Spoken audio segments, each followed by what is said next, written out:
আমি কখনোই সমুদ্র দেখিনি। I have never seen the sea. আমি কখনোই ঢাকায় যাইনি।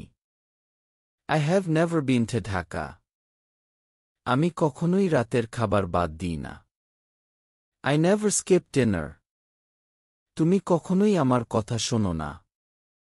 You never listen to me. তুমি কখনোই ভালো ব্যবহার করো না।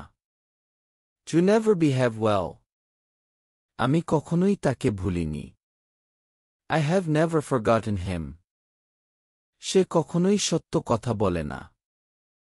He never speaks the truth. আমি কখনোই মিথ্যা বলিনি। I have never told a lie. সে কখনোই সময়মতো আসে না। He never comes on time. তুমি কখনোই আমাকে সাহায্য করো না। You never help me. সে কখনোই আমাকে খুশি করে না। She never makes me happy. তুমি কখনোই ভুল করো না। You never make mistakes. আমি কখনোই লন্ডন যাইনি। I have never been to London. আমরা কখনোই দেরি করি না। We never delay. শুদ্ধ উচ্চারণে এমন সব গুরুত্বপূর্ণ ভিডিও প্রতিদিন পেতে চাইলে আমার পেজটি এক্ষুনি ফলো করুন।